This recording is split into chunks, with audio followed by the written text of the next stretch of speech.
Hi hello friends, എൻ്റെ എല്ലാ മുത്തുമണീസിനും നമ്മുടെ സുമി മുഫാസ് മനസ്സിലോട്ട് ഹൃദയം നിറഞ്ഞ സ്വാഗതം. നല്ലൊരു ശുഭദിനം പറഞ്ഞുകൊണ്ട് തന്നെ ഇന്ന് കൃത്യസമയത്ത് തന്നെ നമ്മുടെ കാറ്റത്തെ കിളിക്കൂടിൻ്റെ പ്രൊമോ ഇടാൻ പോവാണ് കേട്ടോ. അപ്പോൾ നമ്മുടെ വീഡിയോസൊക്കെ എല്ലാവരും ഒന്ന് കാണണം കേട്ടോ. കാണാനല്ല, കേൾക്കുക. നമ്മുടെ വീഡിയോസ് കേട്ട് നിങ്ങൾക്ക് ഇഷ്ടപ്പെടുകയാണെങ്കിൽ ഒരു ലൈക്കും അതുപോലെ തന്നെ നിങ്ങളുടെ ഹൈപ്പ് എന്ന ചിഹ്നം സ്റ്റാർ ബട്ടൺ അതൊക്കെ കൊടുക്കുക. നിങ്ങളുടെ അഭിപ്രായങ്ങളൊക്കെ രേഖപ്പെടുത്തണം കേട്ടോ. എല്ലാവരുടെ സപ്പോർട്ട് ഉണ്ടെങ്കിലല്ലേ നമുക്ക് മുന്നോട്ട് പോകാൻ പറ്റുള്ളൂ. അപ്പോൾ എല്ലാവരും സപ്പോർട്ട് ചെയ്യും എന്ന പ്രതീക്ഷയോട് കൂടെ തന്നെ നാളെ വരാനിരിക്കുന്ന കാറ്റത്തെ കിളിക്കൂടിലെ നമ്മുടെ സുധീഷിൻ്റെയും നിധിയുടെയും പുതിയ വിശേഷം എന്തൊക്കെയാണെന്ന് അറിയാം. അങ്ങനെ ആകെ തലയിൽ ഇടിവെട്ടി കണക്കുള്ള ഒരവസ്ഥയായിപ്പോയി നമ്മുടെ സുധീഷിൻ്റേത്. കാരണം ഇന്ന് അച്ഛൻ്റെ വാക്കും ഭാസ്കരൻ്റെയും അതുപോലെ തോമസ് ഏട്ടൻ്റെയൊക്കെ വാക്കും കേട്ട് ആ ബീറൊക്കെ അടിച്ചുകൊണ്ട് വന്ന് സുധീഷ് നേരെ എന്ത് ചെയ്തു, ആ രാത്രിയിൽ നമ്മുടെ സുഭാഷും ഹരീഷും നികേഷും ഒക്കെ നല്ല ഉറക്കമാണ്. സുധീഷ് വേറൊന്നും നോക്കിയില്ല. നിധി റൂം അങ്ങനെ ലോക്ക് ചെയ്യാറില്ല, ജസ്റ്റ് ഒന്ന് ചാരാറേ ഉള്ളൂ. കാര്യം അത്രയ്ക്ക് വിശ്വാസമാണ് നിധിയെ. കാരണം സ്വന്തം കൂടപ്പിറപ്പുകളെ പോലെയാണ് അവിടെ ഉള്ളവരെയൊക്കെ കാണുന്നത്. അപ്പോൾ നിധി റൂമിൽ കുറ്റിയിട്ടിട്ടില്ലായിരുന്നു, ലോക്ക് ചെയ്തിട്ടില്ലായിരുന്നു. അങ്ങനെ നമ്മുടെ സുധീഷ് പതുക്കെ ചെന്നു കഴിഞ്ഞപ്പോഴത്തേക്ക് നിധിയുടെ റൂം തുറന്നിട്ട് നോക്കി. നിധി നല്ല ഉറക്കത്തിലാണ്. ആ സമയം സുധീഷ് എന്ത് ചെയ്തു, ആ നിധി കിടക്കുന്ന കട്ടിലങ്ങ് കയറി കിടന്നു കേട്ടോ. കയറി കിടക്കണം വേണ്ട, ഒന്നും ചെയ്യുക അല്ലെങ്കിൽ ടച്ച് ചെയ്യുകയോ ഒന്നും ചെയ്തില്ല.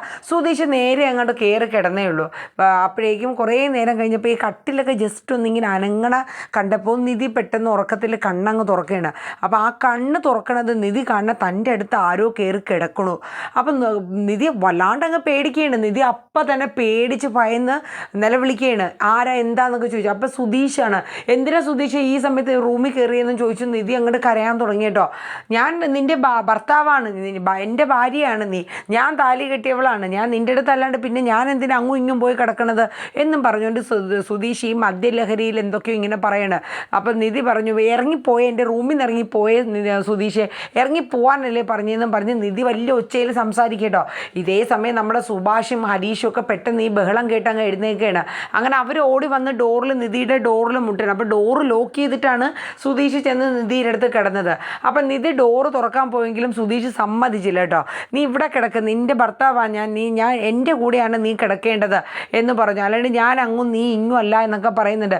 സുധീഷ് മര്യാദയ്ക്ക് റൂമിൽ നിന്ന് ഇറങ്ങി പോകണുണ്ടോ എന്നൊക്കെ പറഞ്ഞ് നിധി കിടന്ന് അലർച്ചയിട്ടു കേട്ടോ. ഒടുവിൽ നിധി എങ്ങനെയൊക്കെയോ സുധീഷിനെ പിടിച്ച് തള്ളിയിട്ട് ആ ഡോറ് കുറ്റി അങ്ങ് തുറന്നിട്ട് ഓടി വെളിയിൽ ഇറങ്ങി കേട്ടോ. എന്നിട്ട് നിധി അങ്ങ് പൊട്ടിക്കരയാണ്. അപ്പോഴേക്കും സുഭാഷും ഹരീഷൊക്കെ അകത്ത് കയറിയിട്ട്, നീ എന്തു പണിയാടാ മറ്റവനെ കാണിച്ചത്, ആ കൊച്ചു പേടിച്ച് ഭയന്ന് നിലവിളിക്കണ കണ്ടോ എന്നൊക്കെ പറഞ്ഞ് സുഭാഷ് ശരിക്കും അങ്ങോട്ട് പറയണ്ട. അപ്പം സുധീഷ് എന്തൊക്കെയോ പിച്ചും പേയും പറയും പോലെ പറയണം. അപ്പം സുധീഷിന് എന്ന് വെച്ചാൽ മദ്യത്തിൻ്റെ പുറത്ത് പറയണേന്. അപ്പോൾ സുഭാഷിന് കാര്യം മനസ്സിലായി. അവൻ കുടിച്ചിട്ടുണ്ട്, കുടിച്ചതിൻ്റെ പുറത്താണ് ഈ കിടന്ന് ഇങ്ങനെ പറയണത് എന്നുള്ളത് അവൻ മനസ്സിലാവേണ് കേട്ടോ. അങ്ങനെ ഒടുവിൽ നിധി ഭയങ്കര കരച്ചിലാട്ടോ. അപ്പോൾ ഹരീഷ് ചെന്നിട്ട്, സുധീഷ് നീ എന്നെ ഈ പണി കാണിച്ചത്, നീ വൃത്തിയായിട്ട് സ്വഭാവം, നിനക്ക് ഇങ്ങനെ ഒരു സ്വഭാവം ഉണ്ടായിരുന്നോ, നീ എന്ത് വൃത്തികേടാ നിധിയേട്ടത്തിനടുത്ത് കാണിച്ചത്, ഇങ്ങനെയാണോ നീ പെരുമാറേണ്ടത് എന്നൊക്കെ ചോദിച്ച് ഹരീഷും പറയുന്നുണ്ട്. നീ ആരാടാ, എൻ്റെ ഭാര്യയാണ്, എൻ്റെ ഭാര്യയുടെ കൂടെ കിടക്കണതിനെക്കുറിച്ച് നീ ആരാടാ ചോദ്യം ചെയ്യാനെന്നൊക്കെ പറഞ്ഞ് ഈ കുടിയന്മാരുടെ മട്ടിൽ സുധീഷ് പെർഫോം ചെയ്യണം കേട്ടോ.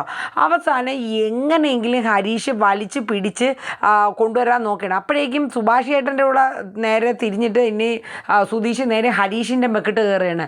നീ ആരാണ് എന്നെ പിടിക്കാൻ, ഞാൻ എൻ്റെ ഭാര്യയുടെ കൂടെയാണ് കിടക്കുന്നത്, നിധി എൻ്റെ ഭാര്യയാണ്, ഞാൻ അവളെ ഒരുപാട് സ്നേഹിക്കുന്നുണ്ട് എന്നൊക്കെ പറഞ്ഞിട്ട് ഒരു വല്ലാത്ത മൂഡിൽ ഇങ്ങനെ പറഞ്ഞുകൊണ്ടിരിക്കുകയാണ്. അപ്പോൾ ഹരീഷ് പറഞ്ഞു, 2 കീർ അങ്ങോട്ട് കൊടുത്താലോ സുധീഷ് ഏട്ടാന്ന് പറയുന്നുണ്ട്.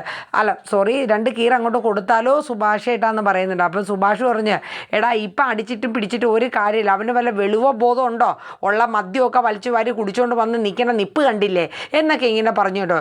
ഇത് കേട്ടിട്ട് നമ്മുടെ സുധീഷിനെ കയ്യെ പിടിച്ച് കൊണ്ടുവന്ന് വെളിയിലോട്ട് വല്ല ചാതിയാക്കി. അപ്പം നമ്മുടെ നികേഷ് ചെന്നിട്ട് നിധിയുടെ അടുത്ത് ചെന്നിട്ട് പറഞ്ഞു, നിധിയേട്ടത്തി ഇങ്ങനെ കരയല്ലേ, പേടിക്കണ്ട, സുധീഷ് ഏട്ടൻ അറിയാണ്ട് ചെയ്തു പോയതാ, ഒന്ന് ക്ഷമിക്കുമെന്ന് പറഞ്ഞു. നിധിയുടെ കലങ്ങിയ കണ്ണും ആ ഒരു വിഷമവും, കാരണം ഒരു വല്ലാത്തൊരു പേടിയും ഭയവും നിധിക്ക് ആയിപ്പോവുകയാണ്. ഒരിക്കലും നിധിക്ക് സുധീഷ് ഇങ്ങനെ ഒരു രീതിയിൽ പെരുമാറും എന്നുള്ളൊരു ഇത് ഒരിക്കലും വന്നില്ല. കാരണം വീട്ടിൽ പോയ സമയത്ത് പോലും, നിധിയുടെ വീട്ടിൽ പോയ സമയത്ത് പോലും ഒരു റൂമിലാണ് അവർ കിടന്നത്. എന്നിട്ട് കൂടി നിധിക്ക് അത്ര വിശ്വാസമായിരുന്നു സുധീഷിന്. പക്ഷേ ഇതിപ്പോൾ ആരൊക്കെയോ പറഞ്ഞ് ഇങ്ങനെ എരിയിപ്പിച്ച് കൊടുത്തതിൻ്റെ പുറത്ത് കുറച്ച് ബിയറും അടിച്ച് വന്ന് ആ ഒരു മൈൻഡ് ഓർമ്മയില്ലാണ്ട് സുധീഷ് ചെയ്തു പോയതാണ്. പക്ഷേ നിധിയെ സംബന്ധിച്ച് അത് ഒരിക്കലും പുറത്തു കൊടുക്കാൻ പറ്റുന്ന ഒരു തെറ്റല്ല. പക്ഷേ സുഭാഷും ഹരീഷും ഒക്കെ ചെന്ന് നിധിയുടെ അടുത്ത് പറഞ്ഞു, ഇനി പോയി കിടന്നോ, ഇനി അങ്ങനെ ഉണ്ടാവില്ല, ഞങ്ങളിവിടെ ഇല്ലേ, മോൾ ധൈര്യമായിട്ട് പോയി കിടന്നു എന്ന് സുഭാഷും പറഞ്ഞു. മോൾ ക്ഷമിക്കുക, അവൻ്റെ ഭാഗത്ത് നിന്ന് ഇങ്ങനെ ഒരു തെറ്റ് വരാണ്ട് ഇനി ഞങ്ങൾ നോക്കിക്കോളാം എന്നൊക്കെ പറഞ്ഞു. അങ്ങനെ ഒരുവിധം നിധി പോയി റൂം അടച്ച് കുറ്റിയിട്ട് കിടക്കേണ്ട കേട്ടോ, ലോക്ക് ചെയ്തു കിടന്ന്. അങ്ങനെ അവർക്കൊക്കെ ഭയങ്കര വിഷമമായി. അപ്പോഴും ഹരീഷ് പറയുന്നുണ്ട്, ഇരിക്കണ ഇരിപ്പ് കണ്ടില്ലേ, ഇത്രയൊക്കെ വരുത്തിക്കൂട്ടി വെച്ചിട്ട് എന്നെ ചെയ്യാനാ. അങ്ങനെ എങ്ങനെയെങ്കിലും വല്ല ചാതി സുധീഷിനെ കൊണ്ടുവന്ന് ആ പായിൽ കൊണ്ടുവന്ന് തള്ളിയിട്ട് കേട്ടോ. അപ്പോൾ അവിടെ ബോധമില്ലാണ്ട് എന്തൊക്കെയോ പിച്ചും പേയും പറഞ്ഞ് ഉറങ്ങുകയാണ് ആൾ. എന്തായാലും ഇനിയിപ്പം നേരം വെളുക്കിട്ടടാ, നേരം വെളുത്തിട്ട് അവൻ്റെ അടുത്ത് സംസാരിക്കാമെന്ന് സുഭാഷ് ഹരീഷിനോട് പറഞ്ഞു. നികേഷിനൊക്കെ ആകെ സങ്കടമായിപ്പോയി. കാരണം നിധി കരയുക അല്ലെങ്കിൽ നിധിക്ക് എന്തെങ്കിലും ബുദ്ധിമുട്ട് വന്നു കഴിഞ്ഞാൽ അവരാരും സഹിക്കില്ല. കാരണം സ്വന്തം ഒരു കൂടപ്പിറപ്പിനെ പോലെയാണ് നിധിയെ അവർ മൂന്നുപേരും കാണുന്നത്, സുധീഷ് ഒഴികെ. അപ്പം നിധി ഇത്രയും സങ്കടപ്പെട്ട് കരയണൊക്കെ കണ്ടപ്പം സുഭാഷ് ഉൾപ്പെടെ, നികേഷിനാണ് ഏറ്റവും സങ്കടം. ഹരീഷിനാണെങ്കിൽ സുധീഷിനെ കടിച്ചു കൊല്ലാനുള്ള ദേഷ്യവും വന്നു. അങ്ങനെ നേരം വെളുത്തപ്പോഴേക്കും നിധി നേരത്തെ തന്നെ എഴുന്നേറ്റ് ബാത്റൂമിലൊക്കെ പോയി ഫ്രഷ് ആയിട്ട് ആ റൂമിൽ തന്നെ ചെന്നിരിക്കുകയാണ്. അങ്ങനെ സുഭാഷ് ചെന്നിട്ട് നിധിയുടെ റൂമിൽ ചെന്നിട്ട് ഡോറയിൽ മുട്ടയാണ്, മോളെ ഇറങ്ങി വാ ചായ കുടിക്കാമെന്ന് പറയുന്നുണ്ട്. അപ്പോഴേക്കും നമ്മുടെ നിധി പറഞ്ഞു, സുഭാഷ് ഏട്ടാ ഞാൻ വന്നേക്കാം സുഭാഷ് ഏട്ടാ എന്ന് പറയുന്നുണ്ട് മുറിക്കകത്ത് നിന്ന്. അപ്പോൾ ആ സമയത്താണ് നമ്മുടെ ഹരീഷ് ഇവിടേക്ക് വരികയാണ്. അപ്പം ഹരീഷിന് ആകെ ദേഷ്യമാണ്. അപ്പം സുഭാഷ് പറയുന്നുണ്ട്, നിധി രാവിലെ ഒന്ന് ഇതായിട്ട് ആകെ ഒരു സൈലൻറ്റ് മൂഡിലാണ്, അവൾക്ക് ആ വിഷമം മാറിയിട്ടില്ല എന്ന് തോന്നുന്നു എന്ന് പറഞ്ഞു. അപ്പം ഹരീഷ് വന്നിട്ട് പറയും, ആൾ എഴുന്നേറ്റില്ലേ, എന്തിയാ ഇവിടുത്തെ മെയിൻ താരം എന്നൊക്കെ ചോദിച്ചിട്ട് ഹരീഷ് സുധീഷ് എവിടെയെന്ന് അന്വേഷിക്കുകയാണ്. അപ്പം അവിടെ എങ്ങാനും കാണുമെന്ന് പറഞ്ഞിട്ട് സുഭാഷ് പിന്നെ ചോറും കറിയൊക്കെ ഉണ്ടാക്കണം, രാവിലത്തെ ബ്രേക്ക്ഫാസ്റ്റ് ഉണ്ടാക്കണം, അതിലേക്ക് തയ്യാറായിട്ട് സുഭാഷ് അടുക്കളയിൽ പോവുകയാണ്. ആ സമയത്താണ് നമ്മുടെ സുധീഷ് അങ്ങനെ ഉറക്കമൊക്കെ കഴിഞ്ഞ് കണ്ണൊക്കെ തിരുമ്മി വരണത്. കാരണം ഇന്നലത്തെ കെട്ടങ്ങോട്ട് ഇറങ്ങിയിട്ടില്ല, തലയൊക്കെ അങ്ങോട്ട് ഒരു പെരുപ്പും വല്ലാത്തൊരു ബുദ്ധിമുട്ടും കാര്യങ്ങളൊക്കെയാണ്. അപ്പോൾ എന്ത് ചെയ്യണം എന്നുള്ളത് പോലും അറിയില്ല. താൻ ഇന്നലെ എന്തായിരുന്നു ഇവിടുത്തെ പെർഫോമൻസ്, താൻ ഇപ്പോൾ എവിടെയാണ്, ആ ഒരു ലെവലിലാണ് സുധീഷ് നിൽക്കുന്നത്. ആ സമയത്താണ് ഹരീഷ് പറഞ്ഞത്, ഓ ദേ വരണുണ്ട്. എന്നിട്ട് ഹരീഷ് വലിയ മൈൻഡൊന്നും ഇല്ലാണ്ട് അങ്ങോട്ട് നടന്നു പോയിട്ടോ. അപ്പോൾ സുധീഷ് ചോദിച്ചു, എന്താടാ നിനക്ക് എന്നെ കണ്ടിട്ട് ഒരു മൈൻഡൊന്നും ഇല്ലാത്ത? അപ്പോൾ നേരെ എന്നിട്ട് സുധീഷ് സുഭാഷിൻ്റെ അടുത്തോട്ട് ചെല്ലുകയാണ്. അപ്പോൾ പോണ വഴി സുധീഷ് ഇങ്ങനെ ആലോചിക്കുകയാണ്, ഇന്നലെ ഞാൻ എന്തൊക്കെ ചെയ്തത്, ഇങ്ങനെ ഞാൻ ഇന്നലെ നിധിയുടെ അടുത്ത് പോയി കിടന്ന് ഇന്നലെ രാത്രി ആകെ സീനായി, ഇനി എങ്ങനെ ഞാൻ നിധിയുടെ മുഖത്ത് നോക്കും.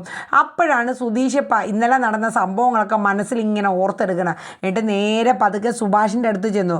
സുഭാഷ് ആ സമയം ചോറൊക്കെ റെഡിയാക്കി കൊണ്ടുപോകാനുള്ള ഒക്കെ പൊതിയൊക്കെ എടുക്കുകയാണ്. എന്നിട്ട് കഴിഞ്ഞു, സുഭാഷ് ചേട്ടാ ഞാൻ ഇന്നലെ അറിയാണ്ട് ചെയ്തു പോയതാ, സുഭാഷ് ചേട്ടാ എന്നോട് ക്ഷമിക്കണം. അറിയാണ്ട് നീ അങ്ങോട്ട് പൊക്കോ എൻ്റെ കൺവെട്ടത്തിൽ നിന്ന്. നീ ഇന്നലെ എന്ത് വൃത്തികേടാണ് ആ കുട്ടിയോട് കാണിച്ചത്, ഒരു മര്യാദ കേടല്ലേ. ഇപ്പം നിന്നെക്കുറിച്ചുള്ള നല്ല മതിപ്പുണ്ടാവും എന്തായാലും.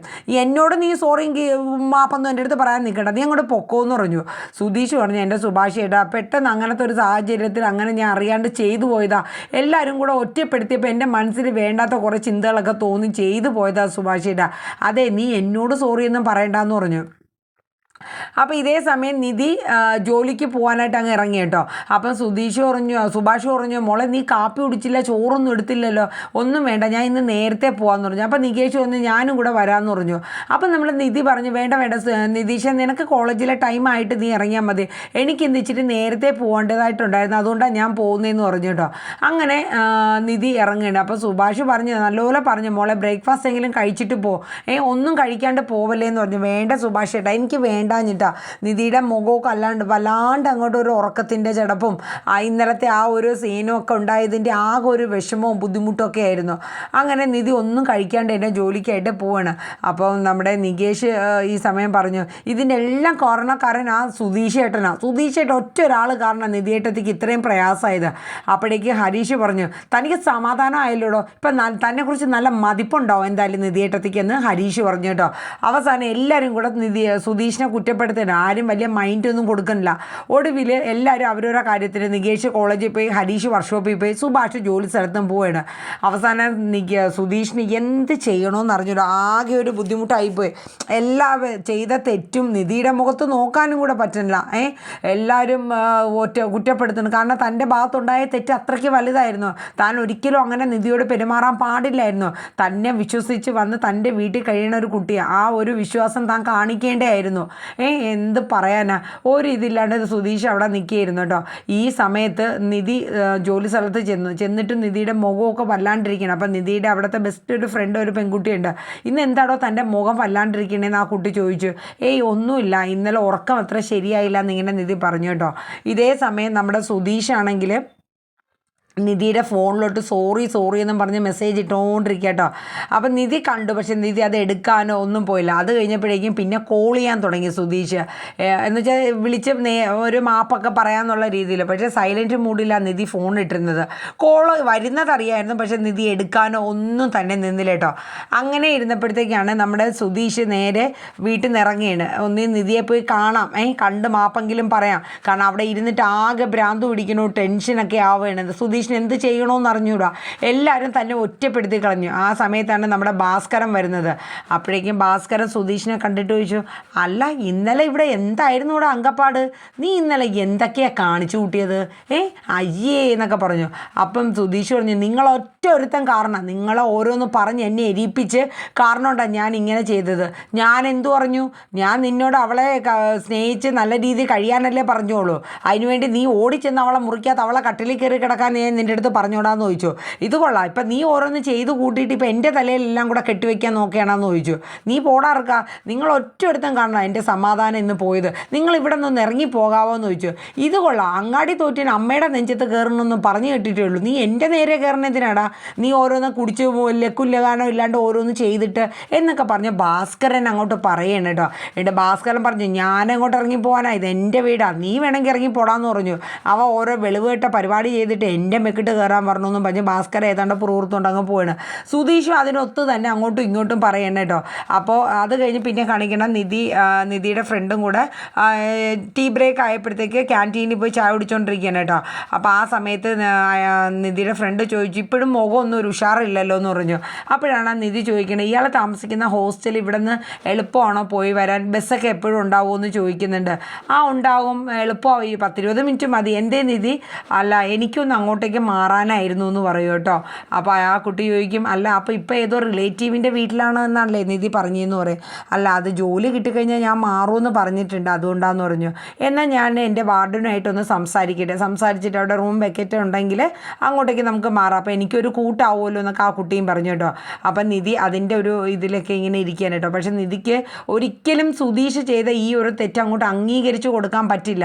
കാരണം എന്താണെന്ന് വെച്ചാൽ ഒരിക്കലും നിധി സ്നേഹിച്ചല്ല സുധീഷിൻ്റെ കൂടെ വന്നേക്കുന്നത്. തിരിച്ച് സുധീഷ് നിധിയെ തുടക്കം മുതൽ സ്നേഹിക്കുന്ന ഒരു വ്യക്തിയാണ്. അപ്പോൾ രണ്ടും രണ്ട് രീതിയിലാണ്. അപ്പോൾ പെട്ടെന്ന് സുധീഷിൻ്റെ ഭാഗത്തു നിന്നും ഇങ്ങനെ ഒരു പെരുമാറ്റം ഉണ്ടായപ്പോൾ നിധിക്ക് അത് ഒട്ടും തന്നെ അക്സെപ്റ്റ് ചെയ്യാൻ പറ്റാത്തൊരു കാര്യമായിരുന്നു. അപ്പോൾ ഇനിയിപ്പോൾ നിധി എന്തായാലും സുധീഷിൻ്റെ ഈ വീട് വിട്ട് ഇറങ്ങുന്ന സീനൊക്കെയാണ് കേട്ടോ ഗൈസ് ഇനി വരുന്നത്. അത് നികേഷിനും സുഭാഷിനും ഹരീഷിനും ഭാസ്കറിന് പോലും അതൊട്ടും തന്നെ അങ്ങോട്ട് ഉൾക്കൊള്ളാൻ പറ്റാത്തൊരു സിറ്റുവേഷൻ. ആകെ ഒരു വല്ലായ്മയായിപ്പോയി. അങ്ങനെ ആകെ എന്ത് ചെയ്യണം എന്നൊന്നും അറിയില്ല. ആകെ ഒരു വല്ലാത്തൊരു സിറ്റുവേഷനായിരുന്നു. അപ്പോൾ ഇനി നമുക്ക് കാത്തു തന്നെ ഇരിക്കാം. ഇനി കാറ്റത്തെ കിളിക്കൂടിൽ എന്തൊക്കെയാണ് വരുന്ന മാറ്റങ്ങളെന്ന് പുതിയ വിശേഷങ്ങൾക്കായിട്ട് നമുക്ക് എല്ലാവർക്കും കാത്തിരിക്കാം. അപ്പോൾ എല്ലാവർക്കും നല്ലൊരു ശുഭദിനം പറഞ്ഞുകൊണ്ട് ഇന്നത്തെ കാറ്റത്തെ കിളിക്കൂടിൻ്റെ പ്രൊമോ ഇവിടെ വൈൻഡപ്പ് ചെയ്യാണ്. അപ്പോൾ Tata, bye bye, take care, thank you.